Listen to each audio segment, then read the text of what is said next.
Então vamos lá. Fundos imobiliários. O que são? Onde vivem? O que eles comem? Hoje no Multiaplicando. Olá pessoal, tudo bem? Eu sou o Rodrigo e hoje nós vamos falar um pouquinho aí sobre os fundos imobiliários. Antes de mais nada, eu peço que deixe o like no vídeo e se inscreva no canal aí para receber a notificação dos próximos conteúdos, tá bem? Então vamos lá. Como falado no vídeo anterior, para quem não assistiu, vou deixar o cardzinho aqui, a composição da carteira, uma das partes que nós vamos praticar aqui no canal é os fundos imobiliários, tá? E lembrando, pessoal, que não é uma indicação de compra, pois assim como as ações, as cotas dos fundos imobiliários também oscilam aí de acordo com o senhor mercado. E a oscilação desses fundos imobiliários, dificilmente você verá aí dentro de um dia oscilar 20% para mais ou para menos, assim como acontece nas ações. Aí a importância de ter uma carteira muito bem diversificada e protegida. Dentro dessa classe de ativo, existem vários tipos de fundos, tá? Mas eu não vou me alongar muito nesse tema agora. Vai ficar para um próximo vídeo, tá bem? Alguns exemplos são os fundos de tijolos, os fundos de papéis, os fundos híbridos, os FOFs, que são fundos de fundos, e agora os mais recentes, os fundos, os FIAGROS. Mas hoje eu vou falar um pouquinho mais sobre o fundo de tijolo, tá pessoal? Porque o entendimento dele é um pouco mais fácil, ele fica mais próximo aí do nosso dia a dia. Dentro desse fundo de tijolo ainda se classificam como lajes corporativas, alguns conhecem como escritório, shopping centers, agências bancárias, educacionais, hospitais e, pasmem pessoal, até de cemitério. Mas vamos focar só nos dois primeiros ali, tá bem? Você certamente ouviu ou ouvia o seu pai, o seu avô dizendo que investir em imóveis sempre foi um bom negócio, que o imóvel sempre valoriza, que o aluguel sempre tem correção aí com o passar do tempo, que é uma grande fonte aí de receita secundária.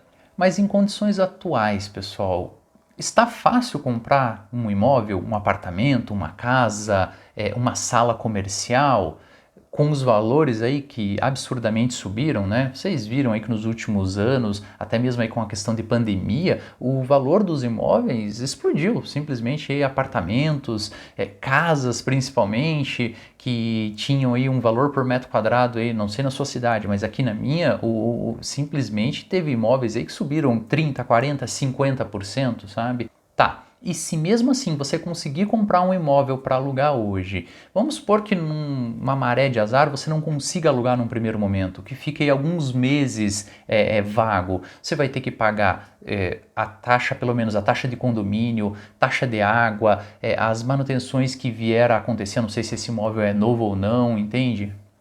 Aqui na minha cidade, hoje, um imóvel, vamos supor aí um apartamento de entrada, a gente está falando aí de 200, 250 mil reais.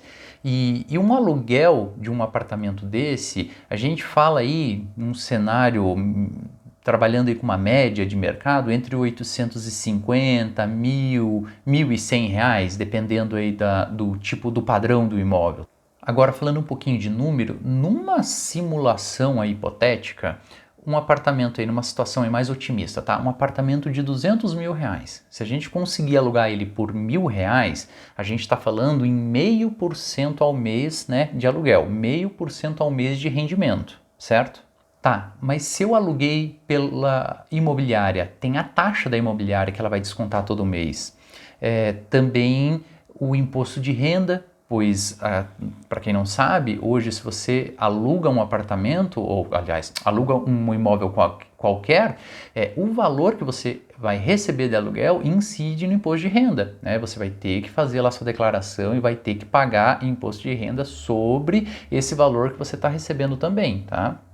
Então, se a gente somar imposto de renda mais a taxa da imobiliária que está cobrando, desses R$ 1.000 vão sobrar quanto, sabe? Então, não é todo esse mar de rosa hoje você ter um imóvel, é difícil comprar, é difícil alugar, muitas vezes ele fica parado sem ter inquilino, aí eu consegui alugar, tem a taxa da corretora, não, da imobiliária, tem o imposto de renda que vai incidir sobre esse valor. Está começando a ficar complicada essa história de comprar um imóvel para alugar, não é mesmo? Agora, nos fundos imobiliários, o cenário muda completamente. Primeiro que eu não preciso de 200, 250 mil reais para começar a investir num fundo imobiliário. Em um fundo de tijolo, aí, por exemplo, eu consigo comprar uma cota de uma laje corporativa por 60, 70 reais. Existem várias opções nessa faixa de valor hoje. Rendendo em média, pessoal, 0,75, 0,80% ao mês. Eu disse 0,75 a 0,80% ao mês a média, tá? Contra 0,50 que a gente está falando do aluguel convencional. Olha a diferença, tá? Talvez num primeiro momento, 0,5% para 0,75, 0,80 para você não tá fazendo tanto número, né? Mas eu vou te mostrar que tem uma diferença muito grande aí. Porque assim, você comprando uma única cota de 70 reais, trabalhando aí com uma média de um rendimento de 0,75% ao mês, a gente está falando de um rendimento de 52 centavos. É pouco? Depende do ponto de vista. Eu, como sempre vejo o copo meio cheio, eu fico maravilhado com esse valor, sabe por quê? Na hipótese de eu chegar a 200 mil reais investidos neste mesmo fundo, lembrem que os mesmos 200 mil reais lá no suposto apartamento que eu comprei, eu estaria recebendo R$ 1.000, sem contar os descontos ainda do imposto de renda e a taxa da imobiliária. Então, esses mesmos 200 mil recebendo 0,75% da média que o fundo está pagando, sabe quanto que a gente vai receber, pessoal? Parou para fazer conta? Não. Estamos falando de R$ 1.500 por mês. Isso mesmo, 200 mil reais a 0,75% ao mês, a gente está falando de R$ 1.500. Ah, mas e os descontos, né? Não tem o desconto da imobiliária, não tem o desconto do imposto de renda? Pois é, pessoal, mas aqui no fundo imobiliário não tem isso. São R$ 1.500 limpos, isentos de imposto de renda. Na data que eu estou gravando esse vídeo, ou seja, novembro de 2022, os rendimentos de fundos imobiliários são isentos, tá, pessoal, de imposto de renda. Existe aí um projeto que está rolando na Câmara para taxação dos dividendos, fala-se muito, né, da reforma tributária e tudo mais, mas por enquanto, nos bastidores, ao que tudo indica, é que eles vão taxar por enquanto os dividendos das ações e os rendimentos dos fundos imobiliários, num primeiro momento aí, eles não vão mexer, tá bem? Mas aguardaremos, né? Quando a gente fala em cenário político, tudo é possível.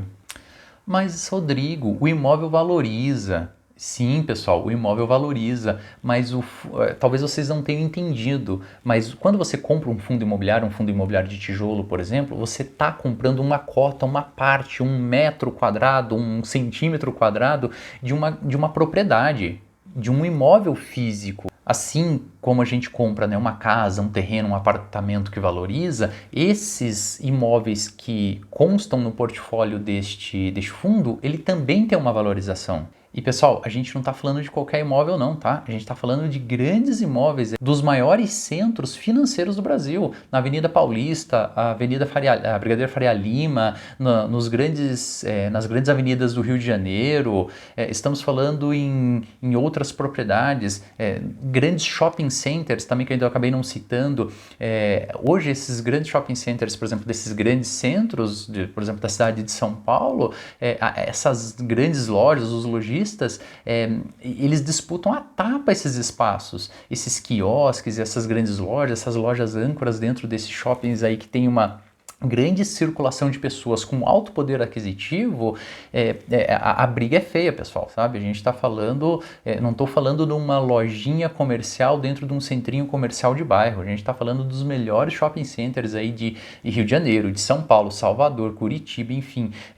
Quando você vê todo esse conglomerado de lojas, esses shopping centers, claro, em algumas situações tem um dono, dois donos ou um pequeno grupo, mas na grande maioria das vezes, esses grandes shopping centers, eles fazem parte de um fundo imobiliário. Vocês sabiam disso? E percebam que com 60, 70 reais você está fazendo parte dessa grande evolução imobiliária do Brasil. E não precisa ter um grande valor para poder iniciar, para poder começar a receber os seus aluguéis mensais. Tá, e depois de tudo isso que eu falei, como eu faço então para comprar uma cota de um fundo imobiliário?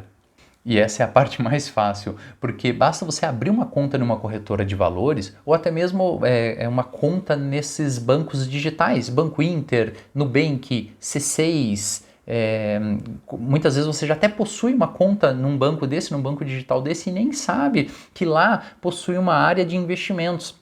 Simplesmente você acessa lá essa área de investimentos, provavelmente ele vai te pedir para você preencher um formulário no qual você responde, né, algumas perguntas que a própria B3, né, a bolsa, solicita para as corretoras, para que você, com base naquela resposta, você vai moldar, você vai informar para eles o teu perfil de investidor, tá? Existem 3 tipos de perfis, que é o conservador, moderado e arrojado, tá? Com base nas respostas ali que você der, você vai moldar esse perfil. Feito isso, você vai ter acesso a mais de 300 fundos imobiliários aí dentro do book da sua corretora, sabe? Mas como que eu escolho, né, um fundo? Também não é assunto para esse vídeo, tá bem? A gente vai fazer aí outros vídeos explicando certinho como pesquisar o melhor fundo, como fazer uma consulta desses ativos, quais os imóveis, os bens que esse fundo possui, qual é o portfólio dele, se tem uma taxa de vacância alta, se ele está alavancado, se ele tem dívidas, se os contratos que possui dentro desse fundo são contratos atípicos, ou seja, contratos longos ou não, ou não, a maioria dos contratos já estão por vencer, sabe? Então a gente vai ter que estudar. E juntos aí vocês vão começar a aprender a como procurar, como pesquisar, como identificar esses detalhes aí dentro dos fundos. E com base nesses estudos, pessoal, vocês vão começar a entender que não é um bicho de 7 cabeças, tá? Então, num primeiro momento aí pode ser assustador esse monte de informação, mas não, com base nesses estudos, com base nessas informações, com base nessa pesquisa que você vir a fazer, você vai entender um pouquinho mais do assunto e vai começar aí a moldar o teu perfil de investidor. Então é isso, pessoal. Espero que com esse vídeo aí eu tenha contribuído um pouco para vocês, tá? Tenha quebrado um pouco essa mística de investir, do quão difícil é você fazer a compra de um ativo dessa magnitude, que não é nada complicado, tá? E se esse vídeo agregou algo para você, eu reforço o pedido de like, tá? E também comentem algo. Caso tenha ficado alguma dúvida, claro, caso alguma informação que eu tenha passado para vocês não tenha ficado tão clara, pode questionar aqui que eu vou ter o maior prazer em responder, tá bem? Então é isso, eu vou ficando por aqui, eu agradeço o tempo aí de vocês mais uma vez e até o próximo vídeo. Tchau, tchau!